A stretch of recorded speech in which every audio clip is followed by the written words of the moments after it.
Welcome back to the show, folks. This is The Wrap Up, your daily dose of pop culture and movie news hosted by me, Mr. H Reviews. On today's show, we've got quite an interesting bunch of topics.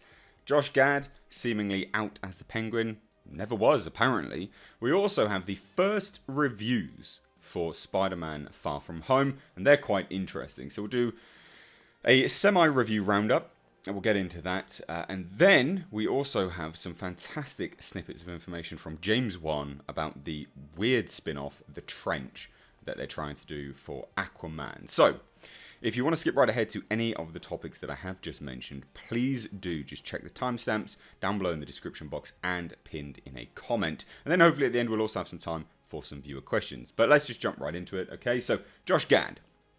A lot of people suspected he was on board to face off against Robert Pattinson's Batman, because obviously that's what's going to be happening now. Robert Pattinson is the new Batman in Matt Reeves' Batman solo movie, I guess, maybe a spin-off, we don't know yet. And he's seemingly taken to Twitter, he's taken to Twitter, just to confirm out and out now that he is not going in there. So he says, okay, seeing as I keep getting this question, as much as I have loved torturing you all with teasing you about the Penguin, I feel like it's time to tell you, I'm not actually playing this character.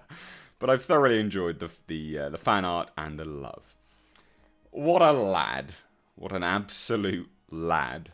Just out and out teasing everyone for the role of Penguin. Brilliant. What a dude. Would he have made a good Penguin? Yeah, I think so.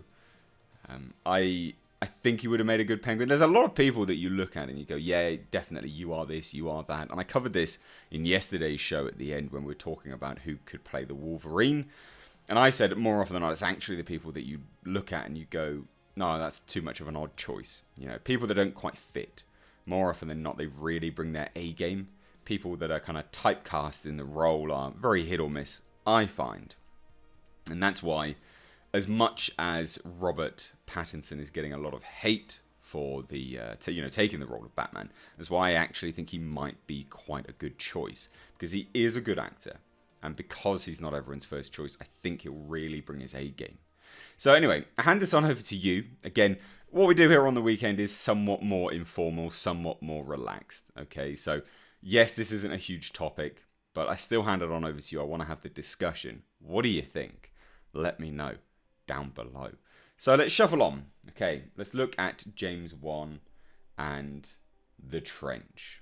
Okay, so we'll just have to shuffle this on over here because apparently web pages are not good anymore. Right, so James Wan reveals that Aquaman Trench spin-off movie details. Basically, just give some details on it all. So what we've got here, okay, is after Aquaman's $1 billion breakthrough, which was who thought that was going to happen? Seriously? I don't think anyone quite suspected that Aquaman would have taken home quite as much money as it did. But obviously, naturally, because they've, seemingly struck gold with Aquaman, Warner Bros. And DC are very keen to mine that gold seam for all of its worth. They really are. And as a result of that, they said, yeah, sod it, we'll make The Trench. Because that came completely out of nowhere. So it says, obviously, fans are eager to return to the underwater side of the DC movie universe. Thing is, director James Wan also has a slightly different take on the Aquaman mythos, coming as well in the form of The Trench, a spin-off film that will focus on the scene stealers from the original film. Not much is known about the film, including who will return for it or a release date, though comicbook.com's Brandon Davis had the chance to sit down with the director to chat about his latest film, Annabelle, which I don't think looks very good. I was watching Child's Play on Friday, and my god, the trailer for Annabelle, it just reveals everything.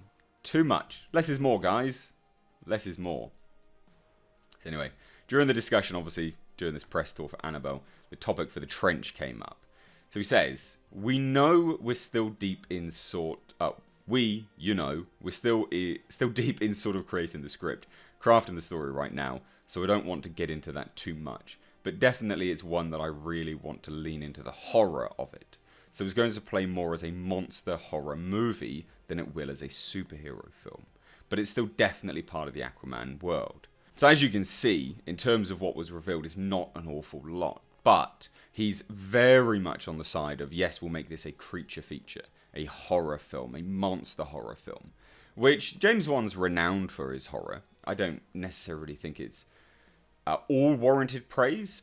But I also do feel, and this is to be on, playing devil's advocate here, I do actually think this is the way forward for superhero movies, is to have a genre film within a superhero movie world. I think that's how you keep superhero franchises and products alive. Because if it's the same old trope of a superhero movie time and time again, people will get bored. So to have a creature feature, a monster horror film in a superhero world, great. Really good idea. And that's also what comic books do to keep comic books alive. They add in creatures and monsters and horror. And I think that's a good thing. I'd be really surprised if Jason Momoa comes back for this, because obviously they really are going into, this is the trench. And because, these creatures are there, can they pose much of a threat against essentially superhero beings? Who knows? But I hand this on over to you. Is this something which you like the look of? Do you like the look of this? Is this something which you think is a good idea or a bad idea? Let me know down below in the comment section. Now let's move on. The thing that you probably came here for, Spider-Man Far From Home. Now, these are the first reviews that have come out for this film. They're not in-depth reviews. They are social media reactions. But they review the film. They give you positive or negative feedback. And they infer whether it's good or whether you should see it or not. Essentially, a review. Mini form, yes, but a review nonetheless. So, they're all non-spoilers because of the nature of it on social media embargoes. But we'll get into it because some of it is actually interesting. Okay, so Josh Wilding, he said the most out of everything. He said, Spider-Man Far From Home is the best Spider-Man movie yet. Mysterio is a great character, but Tom Holland steals the show. Now, that is massive praise. That is huge praise. Jake Gyllenhaal was a great actor. So for Tom Holland to still steal the show, that really signifies a good, a good trajectory for Tom Holland's career. So it says, do not miss the mid-credits scene because it's the biggest and best effort from Marvel Studios yet. Literally mind-blowing. Avoid spoilers at all costs. So, is this the multiverse? Is that what this is setting up? Are we going to see other Spider-Men? Maybe we'll figure out, or maybe we'll learn that, there's going to be other characters from the Marvel Universe crossing over. Who knows? I mean, your guess is as good as mine. This movie is supposed to be around the multiverse. So I think there's a strong possibility that will be the case. And the fact that that's the biggest and best effort from Marvel Studios yet, that's what leans me into thinking that it's probably going to be something along those lines. So he continues, though. Honestly, Spider-Man Far From Home feels like the Spider-Man movie I've waited all of my life for. Both Sam Raimi and Mark Webb's movies did a lot of great stuff, and the character, with a character, but it's John Watts who has made him amazing and spectacular. It's the comic books come to life. Okay, now he does actually continue just that little bit further. Anyway, that's it from me for now. I'll have my review up on CBM when the embargo lifts, and I'm interviewing John Watts on Friday. So much I want to ask, I can't wait. Oh, and the movie, hands down, has the most comic booky sequence of any Marvel Studios movie. So it's sounding very, very positive. Really, really positive stuff. Now, that hashtag show, amazing that they keep getting in for these things now. Like, I should just set up a website. It's amazing. Honestly, side note for industry news, right? Channels, even as big as mine, are frowned upon if you don't have a website with studios. Studios are so old-fashioned. If you don't have a website, you are nothing to them. You can have 1 million subscribers and they would still prefer that hashtag show or, epoxy tiny little... I'm not saying they are a tiny website, but they would honestly choose a tiny website over a singular person with massive subscriber numbers. It's so baffling. So anyway, that hashtag show said, Spider-Man movie, first act is a little slow, but the second and third are great. It's as much fun as you'd expect it to be. Great follow-up to Endgame and Homecoming. Also love them explaining the blip. Those post-credit scenes do. So, interesting that he says it's a great follow-up to Endgame. So obviously it is very much taking what happened in Endgame and building off of it. We've got a sense of that anyway. But I think this will really set up the next phase of Marvel movies, as far as I can see from this anyway. Now, Stephen Weintraub of Collider absolutely loves Spider-Man Far From Home, captures the spirit of the comics and mixes in some amazing movie magic. The second the film ended, I wanted to watch it again. Jake Gyllenhaal is fantastic as Mysterio. That's no surprise. I honestly, no surprise there that he's great. I know you hear this all the time, but I'm telling you, avoid spoilers on Spider-Man Far From Home. You will enjoy the film so much more. And like all Marvel Studios movies, you should stay in your seat till the very end. So again, just kind of telling everyone about the post-credit scene, which is inevitable in this film. Now, Sean O'Connell says, okay, friends, Spider-Man Far From Home is jaw-dropping. First half is a lot of fun, coasting on the good vibes of the Homecoming cast. But that second half is extraordinary. Delivering the best Spidey action ever. Most shocking ending in a Spider-Man movie ever. Fans will flip out. I honestly think we're probably going to see more Spider-Man. Or something to do with the multiverse. It has to be. It really has to be. Maybe Jake Gyllenhaal is the Sorcerer Supreme from another dimension. Who knows? It has to be to do with the multiverse. Hearing stuff like this really does get me amped for this. I wasn't that bothered about this film, but hearing these things gets me amped, you know? So anyway, Eric Davies wrote, Spider-Man Far From Home is funny, exciting, romantic, goofy, and follows Homecoming in being this brilliant ground-level look at Spidey's world and how the events of Avengers Endgame impacted everyday life. Lots of twists and turns, plus some adorable summer romances too. I'm a big fan. He continues, he says, everyone in the film shines, but the chemistry between Peter and MJ is undeniable, and honestly tops the other versions we've seen of this friendship. Their journey in this film is so rewarding and cute and surprising, and I adore them. You will too. And then he says also, yes, of course, stay for the credits, and while I will say nothing of what you will see, staying for the credits has never been as important and eventful as it is for this particular film, so don't go anywhere. Again, I think multiverse. Let me know what you think. Spider-Man Far From Home is far superior to its predecessors and really delightful, with a terrific theme of trust well threaded throughout. Could say more, but it's spoiler laden, full of fun secrets, so be careful who you follow and what they say. So the fact that he says trust well threaded through the film, Mysterio, that's what that signifies to me. Absolutely. Now, Ben Pearson says, Spider-Man Far From Home, B or a C+. If you love the teen-centric stuff in Homecoming, there's more where that came from. Some of the comedy falls flat, but this film has a lot going on. Ultimately beneficial, because it mostly distracts from stuff that doesn't land quite as well. I would say, ultimately, and this is again to play devil's advocate, comedy is subjective, and this is a movie made for the international market. It's made for everyone. So there will be some comedy which some markets will like and some comedy which some markets won't. And I think that's probably what it is. Because this film is quite literally made for the world. And it has to have comedy in it for the world. So I think that's probably why.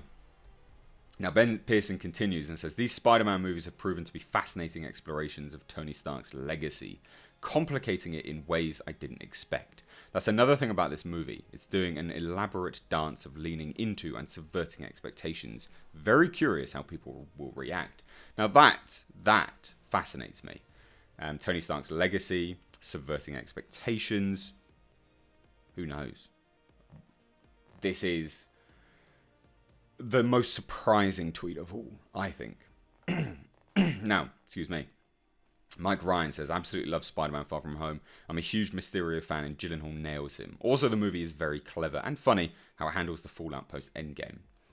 And obviously with Mysterio involved, there are some pretty bizarre scenes. Honestly, I always kind of assumed a Mysterio movie wasn't really possible, but John Watts and company pulled it off. Good to hear. I love that Spider-Man Far From Home is all sleight of hand. It begs to be seen multiple times. Again, that trust and, weaving it in there. Far From Home is by far my favourite Spider-Man movie. Warning, you'll have to watch at least twice. Matt Singer had the Spider-Man Far From Home the difficult task of following 2 epic Avengers movies and Spider-Verse, and succeeds in telling a smaller, classical story about Peter Parker. So, I mean, that's really it. Like, I could go on. There's a lot here. So some of the better ones, I'll breeze through. And some of the better ones here. So we've got Angie J. Han. Spider-Man Far From Home is the coda we needed after Endgame. A glimpse of how the world looks now that the dust has settled. Literally.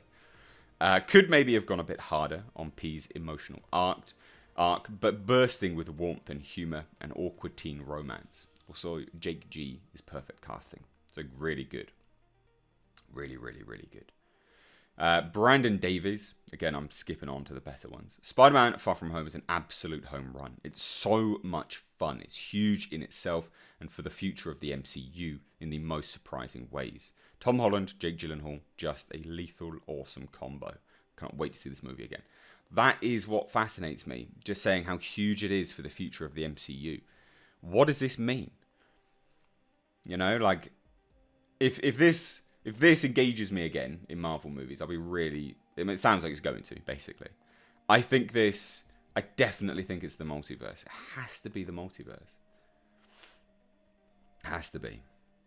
Now, Far From Home has dethroned Sam Raimi's Spider-Man 2 and is now my favourite Spider-Man film. This is from Kevin McCarthy. What's insane is that I can't even tell you why I'm so in love with this film, because it would be a spoiler. Again, really hard teasers there. Hard teasers. I don't think I've been this excited to rewatch a film since Jordan Peele's Get Out and Us. Watts masterfully lays incredible action, storytelling and character development into a film that will be a whole new experience on the second watch. So that's surprising. I definitely think there'll be some reveals here, right? Where maybe Mysterio doesn't do double cross, but maybe there's things to do with the multiverse in there. Maybe there's the threads of deceit and things like that. And then when you watch it again, that's when you go, oh, that makes sense because of the reveal at the end. Oh, piecing those bits together. I think that's what they're trying to say here. Okay, now, Maud Garrett wrote, Spider-Man Far From Home is such a good movie. Jake Gyllenhaal suits up and completely embraces his role in its entirety, and he's clearly having a blast. This is such a refreshing film after the heaviness of Endgame. The post-credit scenes are a must-watch and will blow your dang mind. I really like the sound of this. Take this with a pinch of salt, though, because it is what it is. But I think this will be good. I'm really looking forward to this. I think this is solid. All the other ones are fine. There's not an awful lot here, which was that interesting outside. I could go on, I could read these for another bloody 10 minutes, but there's no point. So I hand this on over to you. What do you think? What do you think about this post-credit scene tease, the threads of deceit and things like this? Are you looking forward to this film? It's kind of crept up on me now. There's been a lot of TV spots, but I haven't caught them, and I didn't even realise it was coming out so soon. But yeah, it's coming out soon, and I now, reading these, I'm very much looking forward to it. So anyway, what we do now here on the show is at the end of every day, the daily show, we will get to some viewer questions. So if you want your viewer question answered, please do email them to me, mrhreviews@gmail.com. You must use the subject line, the wrap up, because that's how I find the emails. I sort through it via typing that in. So please, the wrap up is very important. But let's get into it, okay? So we've got some viewer questions today. So the first one comes to us from Kieran. Kieran. I was about to say his last name then. Probably don't want me to say that. So Kieran wrote, "Hey Mr. H, I hope you're doing well." I am. I'm all right, thanks. Was wondering, do you think that as Venom is brought into the MCU, they'll recast Tom Hardy with someone younger and redesign the character with features like that white spider emblem? And how do you think they will go about bringing him into the universe? They don't need to, and they won't. They don't own Venom. Venom is owned by Sony. Sony already has clear-cut Kevin Feige's already said that if Sony wants to do a Spider-Man Venom crossover, they can. It's not up to him. It's not up to Marvel. Spider-Man is still currently owned by Sony. They own the rights to that character. They just have a cross-use deal. It's a very strange deal. It's a very unique deal. But Venom is not going to be recast. He's not going to be brought into the Marvel Universe because Sony wouldn't want that. They're not going to earn any money off of that. So it's unlikely. So no, I don't think so. And as a result of that, they won't recast Tom Hardy at all. They've already confirmed that Venom 2 is happening. So again, it's not going to happen. So Jack emailed in, says, "Hello, Mr. H. I'm a big fan of your work. Thank you. I first got into your channel with your videos on the Cthulhu mythos, but I'm just curious about your thoughts on Godzilla, King of the Monsters, getting an extended run in China. Thanks a ton. Keep up the great work." China seems to love this film. So if they want to do an extended run of it because it's doing so well, then yeah. Fuck yeah. Of course. Absolutely. Why not? I mean, the whole point of, movies is to make money. It'd be a shame if this movie was removed after 4 weeks from theatres, especially when you have the likes of Endgame in for what has it been in there for 7 and 8, maybe even 9 weeks now? It's crazy. So yeah, if China wants to do it because they love it, hell yeah. Legendary's is owned by a Chinese company, so of course they're going to want to maximize their Chinese profits because they can make a lot more in China. And this is why a lot of people have been saying mistakenly that this film's a flop, completely disregarding the fact that it's owned by a Chinese company. So they're making good money in China. Good money. And it's broken even now. It's past 340 million. So yeah, I think it's a good idea. Absolutely. Why not? Okay. Juneberg emailed him. Said, "Hey, what do you think about Indiana Jones films? Have 5... What? What do you think about Indiana Jones 5 being about the Hollow Earth?" Oh, okay. What, bringing it into Godzilla, I guess. Yeah, cool, I guess. Good idea. Yeah, why not? That'd be a good laugh. Can't be any worse than the bloody Crystal Skulls, can it? Also, did you know that George Romero wanted an adaptation of The War of the Worlds after Dawn of the Dead? I didn't know that, but that would have been great. That would have actually been great, I think, personally. Okay, we've got time for one more. So, Steve emailed in, "Hey, Mr. H, just wanted to start off by saying that you're definitely the #1 source for entertainment news and that all others play catch-up to your hard work." Thanks. I am definitely behind on some things. I know that. But thank you. I do appreciate that. So in adding to the question of who could possibly take over to play Wolverine, my vote is John Bernthal, who also starred in The Walking Dead. Good. Yeah, good choice. I said Norman Reedus. I literally almost forgot his name again then. I said Norman Reedus could. Just because I think he's a different... Again, it goes into who, not picking the first one that comes to mind. The way he portrayed the Punisher is legendary, and I think he would make a very believable Wolverine. Plus, I feel he is owed one after this show was wrongly cancelled. But that's a topic for another day. Your thoughts? Have a great day, my friend. Yeah, I'd agree with you, dude. I don't see why not. I think he's a good actor.